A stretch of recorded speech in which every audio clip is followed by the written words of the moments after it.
What's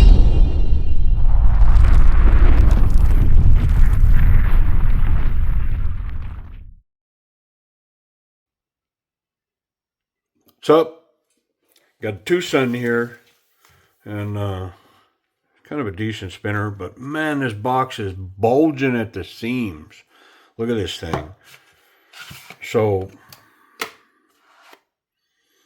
yeah, you already know the number because it's on the video.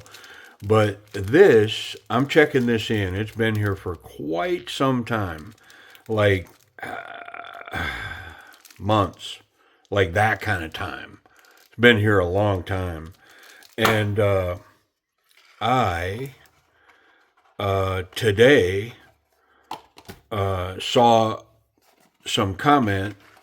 Well, I went through some comments on Instagram, and a channel friend, and then definitely an Instagram follower, Edward, had mentioned to me and sent me a picture of his, and he had mentioned it to me before, and I think I had told him, hey, I got one of those laying around here somewhere. So then, I don't know, a bunch of time goes by, and he sent me a picture of it. So I told him in Instagram, I responded and said, man, I'm going to dig that knife out for you and get it checked in. So here it is, Edward. Appreciate you, brother. Appreciate how Edward follows pretty diligently on Instagram. And so let me make this point. So almost all, I'm not going to say all because sometimes it doesn't happen, but 99%. Is it 90% or 99? I don't know. It's funny how people pin something down and stick to it. But almost all of the videos on the YouTube channel drop a 1 minute short with some music on Instagram and then a photograph, the main photograph of the piece. They drop on Instagram. I throw them over there. So, honestly, if you're ever curious about what's coming up on the channel, man, pop over to that Instagram. It's discerningman01 at discerningman01 over on Instagram, and you'll see the stuff that's coming up. So I can't encourage you enough to go look there, because if you want to see what's coming down the road, the future on the channel, that's where you'll get a preview. I am going to mention that I have been watching the algorithms and how they're affected by letting the members view the videos beforehand, because I can set videos so that members only can view them before they actually go live to the public. And then it kind of came up that by doing that, it messes up the algorithms. So I'm monitoring that, and we may go back to doing that because I stopped doing it for a while. Let's get that blade out. Oh my goodness, look at this thing. Wow. So now I can officially call it. It's a TS437 Mark Radium design in D2 steel, full titanium, and then this, is that G10 or micarta? It's got this insert in it. We'll clarify what it is here shortly, because the amount of oil on this knife, we're going to have to get in this thing. But lots of thick, beefy titanium on these scales. Got some jimping on the back. There is a choke up spot here, but this is definitely the primary grip. And it's kind of, what's the knife I'm thinking of?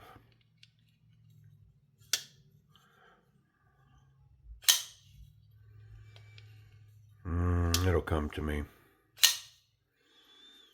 Wow, what a tank.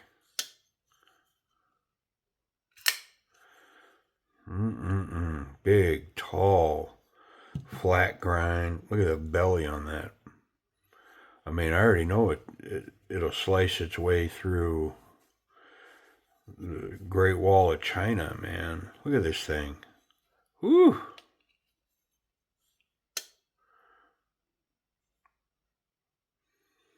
Sort of a crown spine, like it's been beveled, and then it's been knocked down up on the top edge of that blade. Man, look at this thing.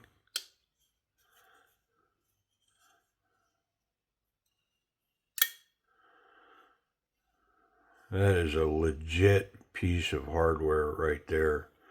Look at this. Titanium pocket clip. I don't know, is that milled or stamped? But it's also super heavy duty. Yeah. I mean, wow. The action, I mean, it's just drop shut, but the blade probably weighs 3 ounces all on its own. It's huge. Man alive. I gotta check. Yeah. Could definitely get down for some of this. Interesting. The lock bar access, it's scalloped here a little bit, but I'm finding myself digging in back here, and the tension on that lock bar is kind of stiff. So, actually, I think it's better if I'm back here. I mean, do that 50 times, and I'm not going to be happy with it. So I am going to make note of where all this is lining up. About 50% to the inside of the scale. Let's see where we're at once we get it apart. See how much tension's actually on that bar. All right, let's take it apart.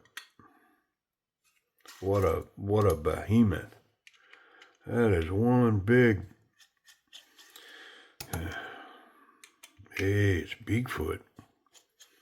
It's a little obscure movie reference.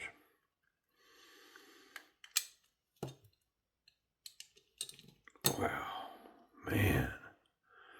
Look at this piece of titanium. It has been skeletonized, but it's a piece, man. Internal screws for the pocket clip. It's kind of cool. It's got a stop pin the size of my little finger. Not quite. Say hello to my little finger. No, more movie references. It's because I'm an idiot. That's why. Stupid. This, I mean, whew. I'm going to have to get a weight on this thing. Only because it's just so massive. Definitely G10 insert here. I think I just tap it and it'll come out. I think it's glued in. It has to be glued in because there's no screws through it to hold it. So I don't want to tap it out of there. I'm going to leave it be. Because be my luck, I'll tap it out and then it'll be loose all the time. So I'm just going to leave it be. Now, if I squeeze it and oil comes out of it, I'm going to change my tune. It should be glued down and not allowing oil to get under it. Yeah, I don't see any oil. Okay, fair enough. I'm going to get a couple of weights. So the lock scale that's full titanium is 2 ounces for this scale. The blade is 2.5 ounces. 2.5 ounces of blade. I'm going to guess this is a little shy of 2 ounces.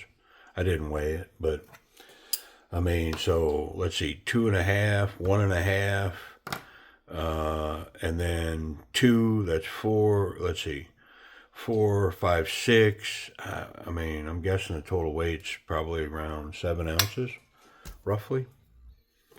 Whew, let's wipe it all off. Come on. It's a biggin.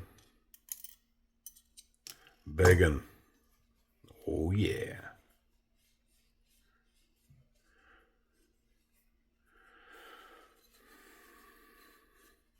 I do like raw titanium like this. I'm a fan. I like it. Yeah, like this whole raw titanium look, feel. I like it. I like it a lot. Very cool stuff. I'm not hating on this G10 that's in here. flat red.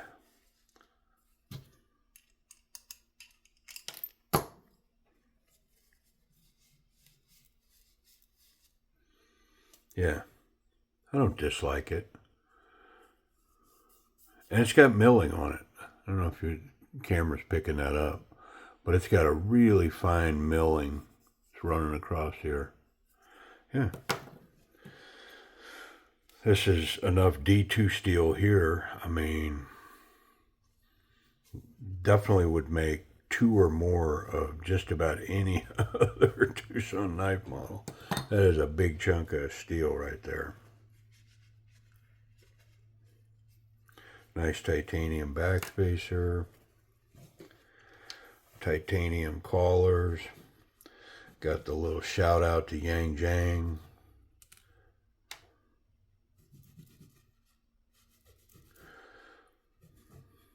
And did that have a Twosun logo on the blade?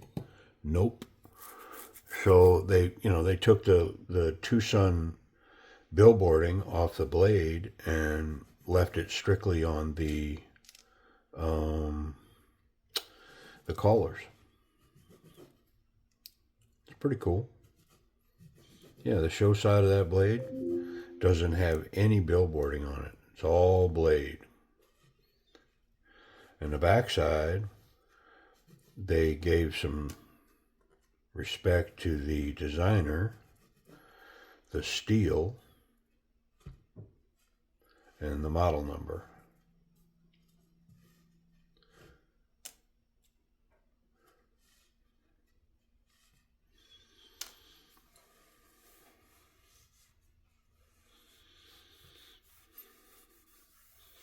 Let's get a look at that. Yeah, so the designer, the model, and then the steel type. Yeah, pretty cool. I like it. Let's put it back together.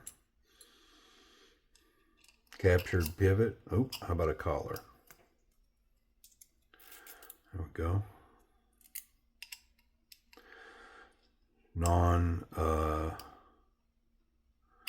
Non-milled pivot. Makes it look like a rivet. I like it. Could have done the same on these. Give it a really clean look on that show side.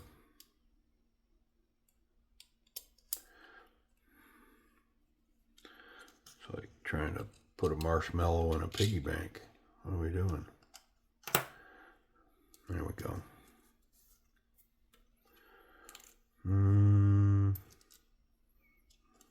Clearly that's not right. There we go.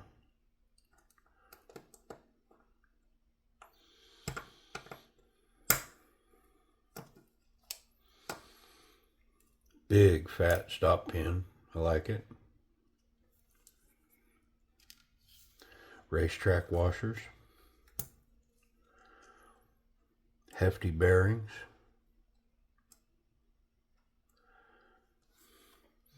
I mean, this thing could be on washers and it would still run good because that blade is so big. Yeah. I mean, ain't nothing stopping this thing from running.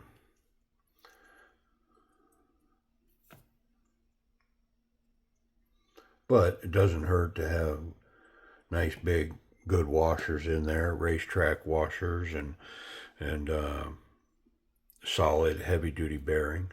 Yeah. Surely doesn't hurt. All right. We are at ground zero on the reassembly.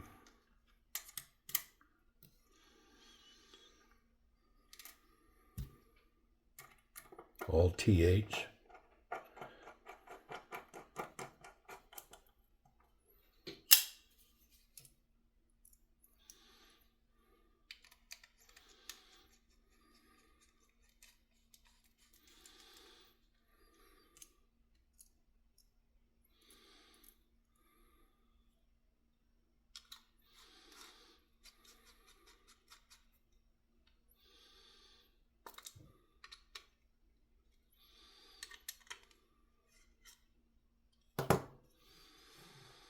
Oh, I forgot to look at that lock.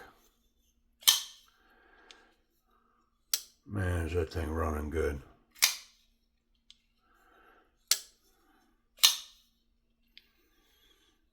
Now I'm going to look. Okay, so in the knife, with it locked, it was about 50%, which is, see where it's at now? Let me show you where it was when it was locked up. It was like right there. So yeah, there's no room for me to modify that without making some major changes. So it is what it is. Yep. Back together we go. You get to watch me do this part twice. I guess I could pause and pick back up, but it won't take me but a second here. Yeah, so it's not the action. If you remember, the action on this thing is, I mean, it's going to be A level. I already know. Like, this thing's going to snap open, not be able to fail it, all that. It's the tension on that lock bar, functioning that with my thumb. It's pretty stiff. All right. Whew, so good.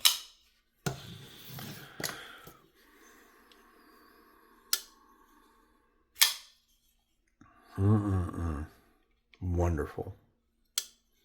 I try to spidey flick it. Nope. I don't think I'm locking myself out. Let's try again. Nope.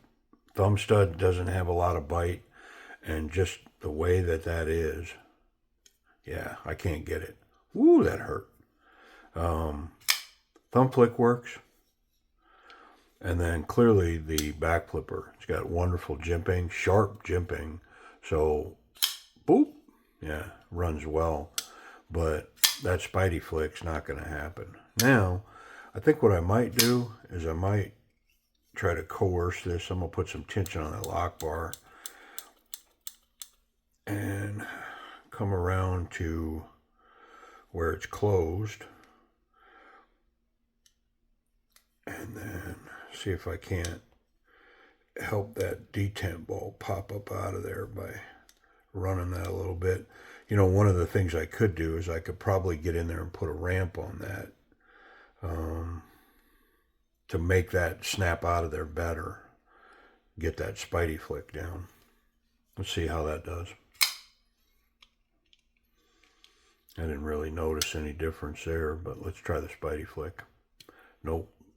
Yeah, that's not happening. But I'm going to give it an A-, only because two things. This is stiff, and it's going to wear my thumb out pretty quickly because of the tension to get that over. I mean, if I laser focus on it like I am right now, I get my thumb in a good meaty spot, and it's not painful. But if I'm not paying attention, I just go to unlock it. I mean, I don't know. Maybe I'm being a little critical. The other thing that caused me to give it an A- is I can't spidey flick it. And it absolutely could be me locking myself out, because look where my fingers go. They naturally go onto that lock bar and not onto the clip. Yeah. I'm not doing it again. It's hurt my finger. Let's talk about ergonomics. So, yeah, it came to me. I went to look, and then it popped in my head. That's how it goes sometimes, right? But it's kind of got a Strider feel to it, right?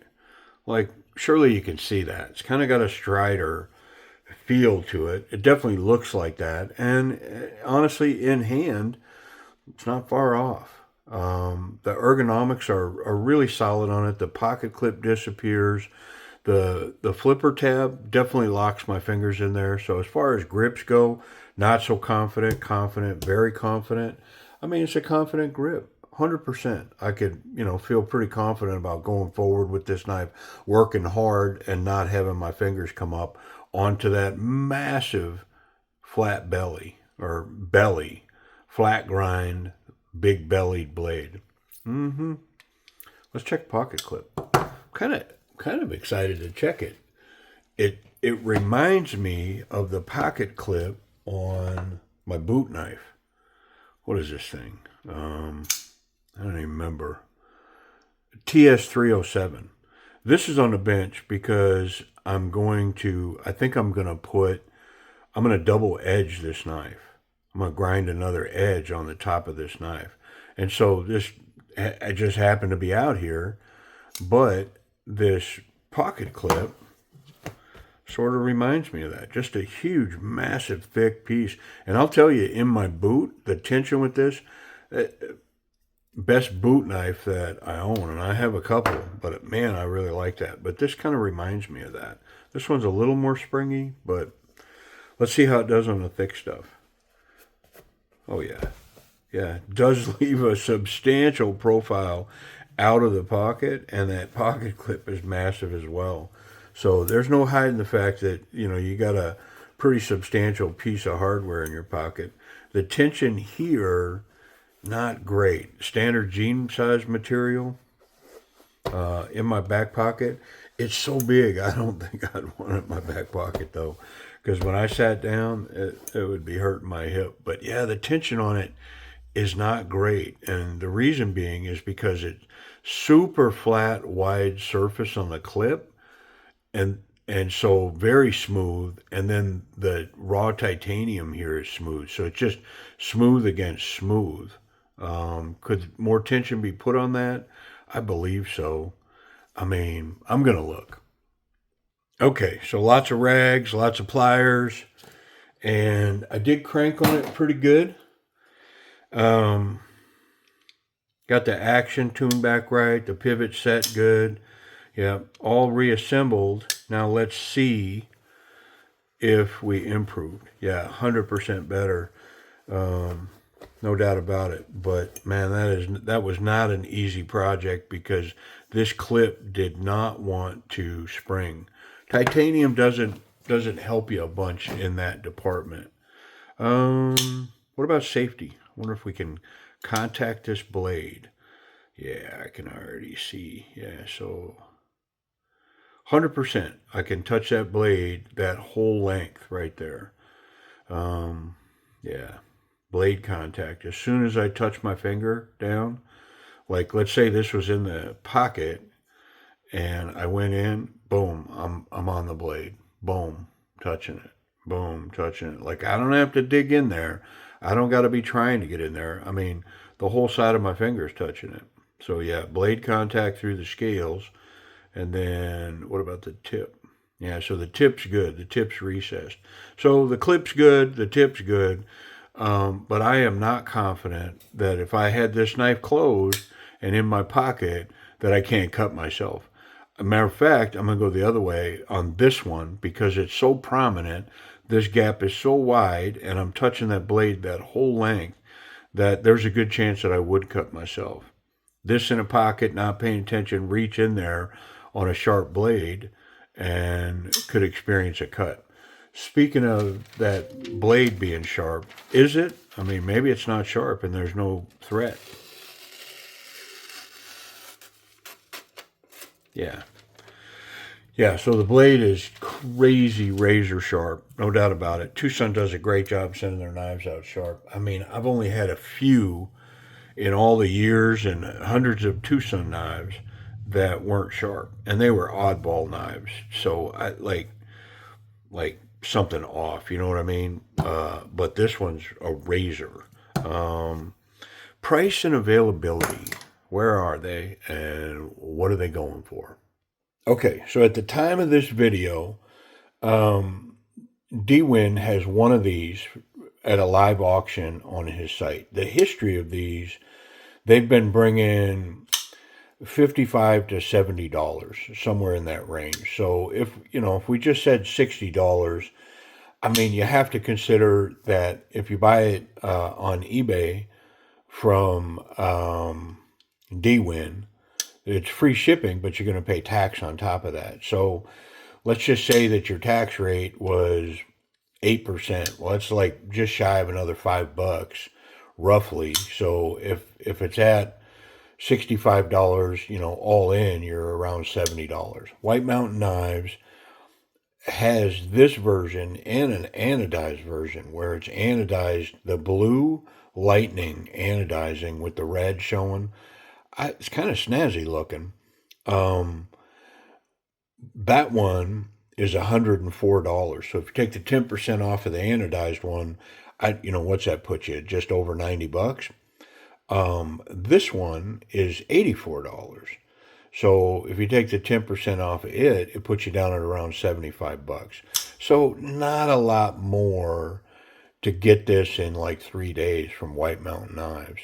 This exact one. The anodized one's a little more. Yeah, so there you go. I don't know if when you see this video, if DWin will still have one running, but if they do, bear in mind the going price for these has been $55 to $70, somewhere in that neighborhood. Yep.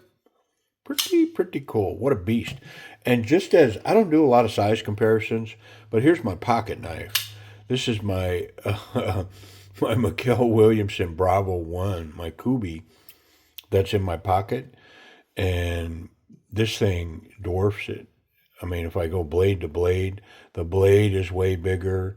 If I go handle to handle down here, look at the difference in the handle even. Yeah. I'm pretty sure that this knife will cover that knife. Yeah, man. And have a lot to spare. Yeah, look. Whew. It's a big one. Is it big as a Strider? I'm not sure that a Strider's that big. I'd go grab mine, but I'm not gonna. It's out in the shop. So, anyways, I appreciate y'all watching. TS437 D2 steel, full titanium, and then it's got that red G10 insert in it. All right, take care, y'all.